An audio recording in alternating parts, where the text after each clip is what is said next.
Oi, pessoal! Sejam bem-vindos a mais um episódio do BioAgrotech, o seu podcast sobre a biotecnologia dos produtos biológicos na agricultura. Eu me chamo Isabela Tavares, tenho formação em biotecnologia e o mestrado em entomologia.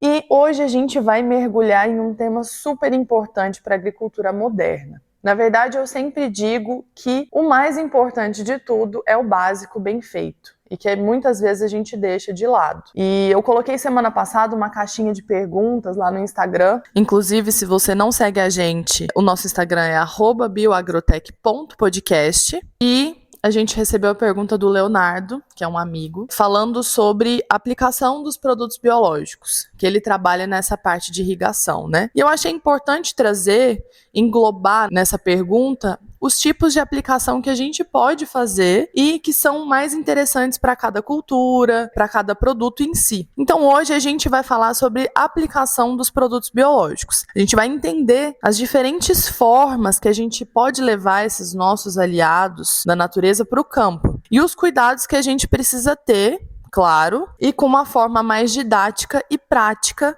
como a gente sempre traz nesses 15 minutos. É algo rápido, mas que vocês consigam utilizar no dia a dia de vocês. Então, no nosso bate-papo de hoje, a gente vai explorar os principais métodos de aplicação, ou seja, aplicação via pulverização, via suco de plantio, pivô, drenche e gotejamento. Quais cuidados gerais são essenciais para lidar com os produtos biológicos no tipo de aplicação específica? A relação direta entre o método de aplicação, a cultura que você está cultivando e as pragas que a gente quer controlar ou as doenças. E para fechar com chave de ouro, uma dica da semana mais focada na aplicação via gotejamento e via drenche para a cultura do café, com alguns exemplos práticos e alguns casos de sucesso. Então já prepara seu bloco de notas, a sua caneta, seu papel, que a gente vai entender como é que a gente pode fazer a diferença via aplicação. Mas antes eu gostaria de falar para vocês que eu não sou nenhuma especialista em aplicação ou tecnologia de aplicação. A minha especialidade é realmente com produtos biológicos. Eu vou trazer para vocês realmente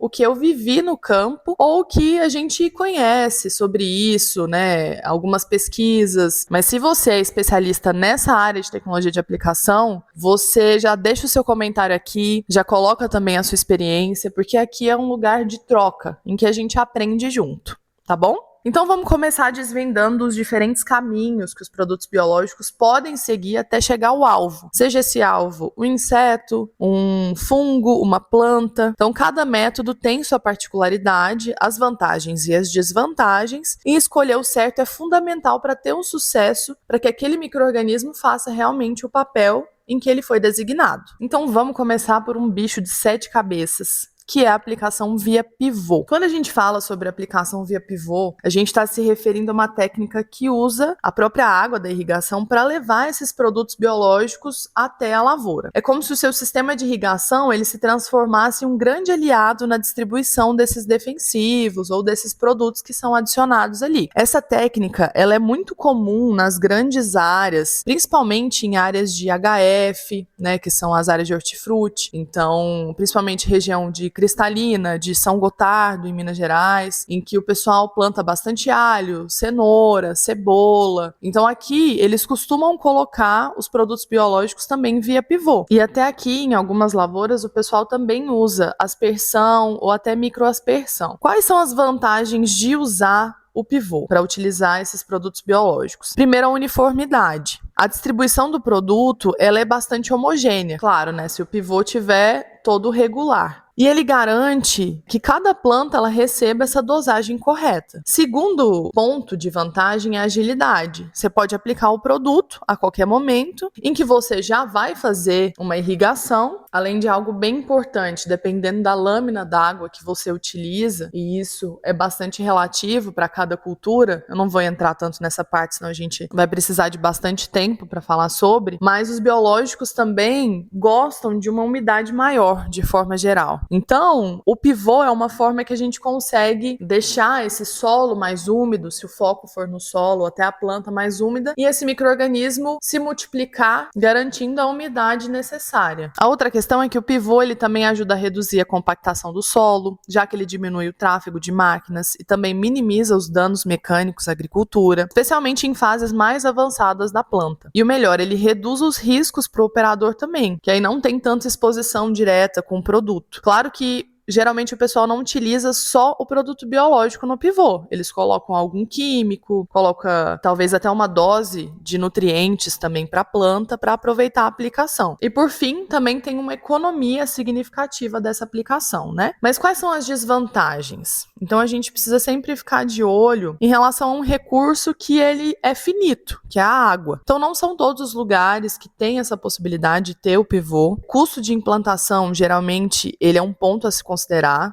porque ele depende de alguns equipamentos adicionais. E é claro, o manejo, ele tem que ser de conhecimento técnico e com o pessoal bem capacitado para operar esse sistema. Entender as integrações do produto e também do clima, porque não adianta nada a gente aplicar, ter uma umidade boa, mas tá aquele sol de rachar e a gente não tem uma otimização desse produto biológico, porque a umidade está boa, mas a temperatura está muito alta. Então esse micro-organismo pode até ferver, entre aspas. O que a gente precisa considerar a aplicação via pivô? A escolha do produto, claro, depende da praga, da parte da planta que você quer proteger, que você quer atingir. Se for no solo, pensar na solubilidade desse produto na água, principalmente com micro, macronutrientes que você vai aplicar. Na umidade desse solo, na temperatura e também o tipo de solo. A gente também tem que pensar na dosagem, na concentração. As doses, elas são parecidas com a de pulverização normal. Só que, pela lâmina d'água, a gente geralmente triplica a quantidade de biológico que a gente coloca. Obviamente, depende da lâmina d'água,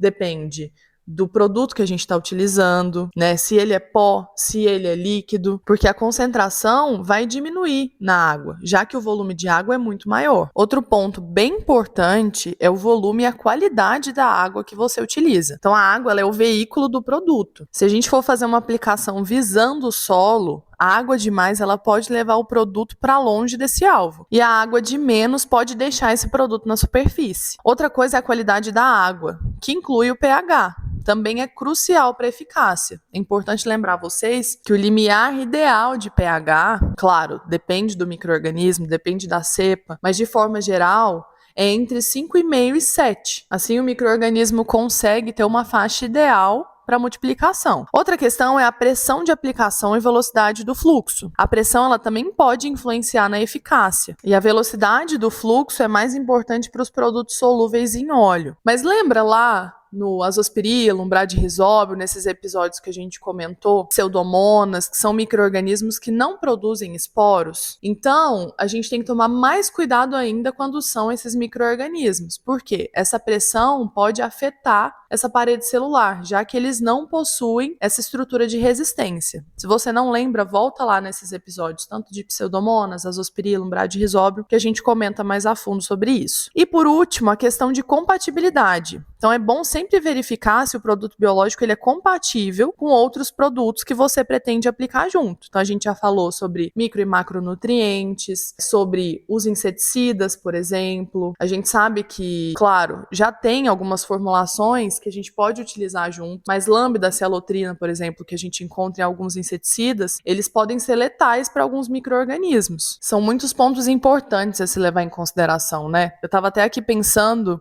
que a gente pode fazer uma parte 2, porque senão vai ficar muito extenso o nosso episódio. Então, nesse episódio, a gente fala sobre aplicação via pivô, via drenche e gotejamento. E no episódio seguinte, a gente fala sobre pulverização e aplicação via suco de plantio. Bom, então continuando, a aplicação via drenche, ela é uma técnica que consiste em aplicar a cauda do produto, do defensivo, diretamente nas raízes das plantas, usando um jato dirigido ao longo da linha de plantio. É como dar uma dose concentrada de proteção bem na base da planta. E essa técnica, ela é muito popular na cafeicultura, principalmente pensando no controle de pragas e doenças, como o bicho mineiro e a ferrugem. Mas como é feita uma aplicação na base da planta, ela também foca no controle do nematóide e outras pragas de solo também. Tá, e quais são os pontos fortes do Drench? Primeiro, a flexibilidade operacional. Você não fica refém das condições climáticas e não precisa se preocupar tanto se vai chover logo depois da aplicação. Segundo é a assertividade. O produto ele vai direto ao ponto, reduz as perdas por deriva e evaporação. E o melhor, também diminui a exposição do aplicador. E terceiro, a rentabilidade, porque o desperdício de produto é muito menor. E por ser uma aplicação preventiva, que é o ideal, o Drench permite antecipar o controle de pragas e doenças. Então ele vai ser ideal para os fungos e insetos que atacam a raiz, como eu já dei exemplo para vocês. E por fim, a eficiência na distribuição, já que o produto ele vai chegar onde a praga ou a doença causa mais dano. Quais são as desvantagens, né? O custo ele pode ser um pouco mais elevado, porque exige equipamentos mais específicos e dependendo da escala da lavoura, pode ser muito mais intensivo em mão de obra. Para quais culturas e pragas, né, o Drench ele é indicado? No café, como a gente já comentou, ele é amplamente utilizado para controlar nematóides, bicho mineiro e além de fortalecer as raízes. Em HF também é utilizado e é ótimo para algumas pragas de solo e doenças radiculares. Quais cuidados a gente deve ter com essa aplicação? Primeiro, o volume de cauda, né?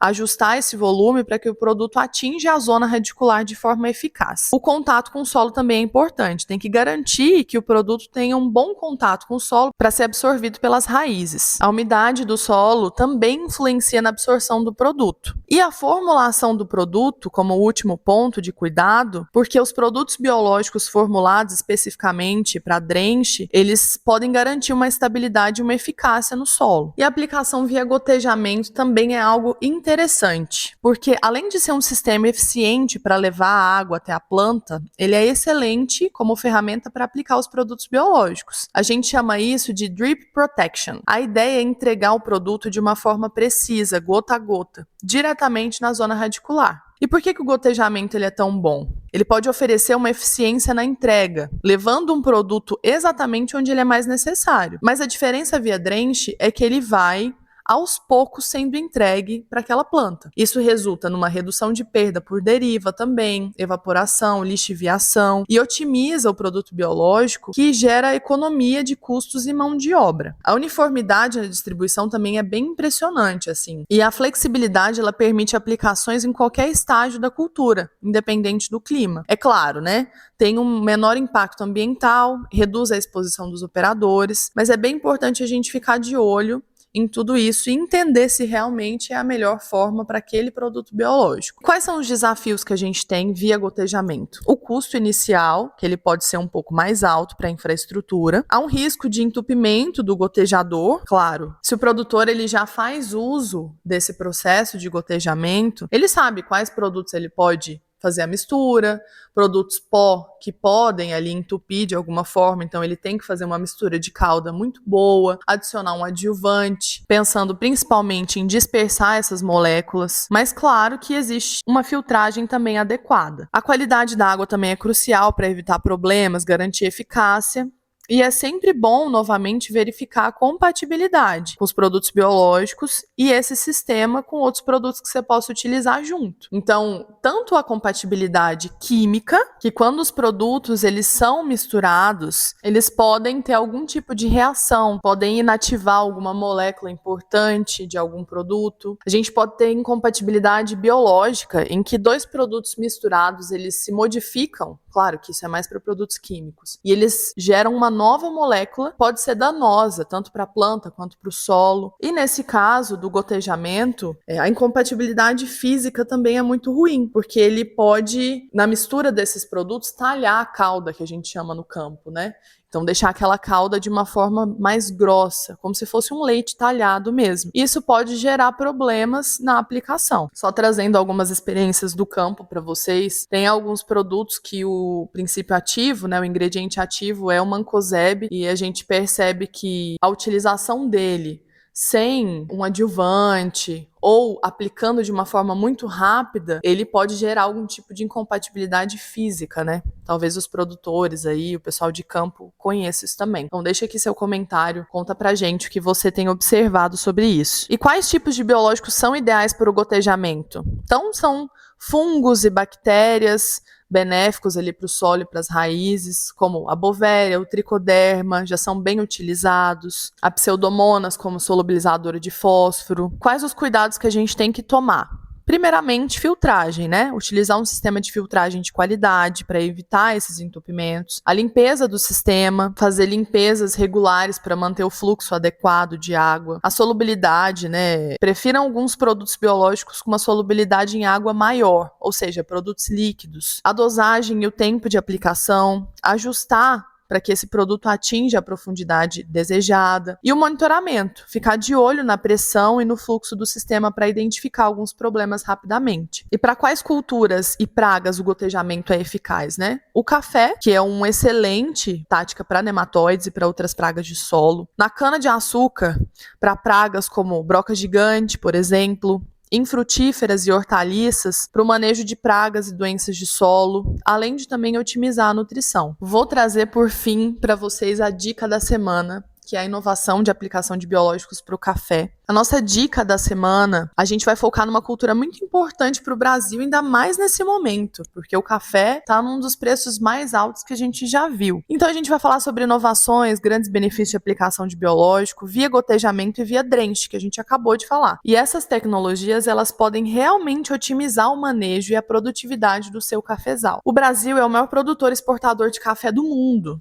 E nossos cafeicultores, eles enfrentam desafios constantes, com muitas pragas, doenças, mudanças climáticas. E por isso, buscar soluções mais sustentáveis, eficientes é fundamental. E é aí que os produtos biológicos, eles entram em cena. Mas a forma como eles são aplicados é o segredo do sucesso. Os dois métodos de drenche e gotejamento são uma dupla perfeita. Eles têm se mostrado super eficazes para o café, principalmente para controlar pragas de solo e fortalecer as raízes. Eles entregam os produtos biológicos diretamente onde a planta mais precisa e garantem também que os micro-organismos ajam de forma eficiente. A gente sempre fala que a raiz é a boca da planta, né? Uma aplicação via drenche é uma aplicação mais localizada e certeira. A cauda, ela vai direto nas raízes ao longo da linha de plantio e é uma técnica flexível, menos suscetível a perdas, ideal para nematóides, bicho mineiro, cigarra do cafeeiro, e é um controle preventivo e assertivo. Já o gotejamento, a precisão aqui é a palavra-chave. O produto ele é entregue gota a gota na zona radicular e minimiza as perdas e otimiza o uso. Ele é excelente para nematóides e outras pragas de solo, além de ajudar no desenvolvimento das raízes e absorção dos nutrientes também. O mercado de biológico para café está evoluindo muito. E um exemplo que merece destaque é o uso de nematicida biológico aplicado via drenche. Esse, inclusive, é um case de sucesso. Eles têm mostrado uma eficiência incrível, ou seja, os bacilos subtilis, Bacillus amyloliquefaciens, licheniformes, são exemplos de bactéria que protegem essa raiz, forma aquele filme de proteção. Inclusive, a gente comentou isso no nosso episódio sobre bacilos. E também, pensando em fungos que atacam ovos de nematóide, a gente também tem a pocônia e o purpuricílio. E a combinação do drenche com essas novas formulações, elas têm trazido um avanço significativo para a cafeicultura. E elas fortalecem as raízes, aumentando esse vigor das plantas e impulsionando a produção do café. Inclusive, hoje, muitos cafeicultores que utilizam nematicida, eles estão optando por utilizar produtos biológicos do que produtos químicos, porque os químicos podem ter algum tipo de degradação ali no solo, tanto dos micro-organismos que já estão ali, da própria raiz de alguma forma. Então, o produto biológico ele só traz benefícios nesse caso. Então, é um case de sucesso bem importante para a nossa agricultura brasileira. Bom, pessoal, esse é um episódio que vai ficar mais longo do que eu imaginei. Então, semana que vem a gente vai falar sobre pulverização e aplicação via suco de plantio. Então, já fica de olho. Obrigada pela sua audiência. E até semana que vem. Tchau, tchau!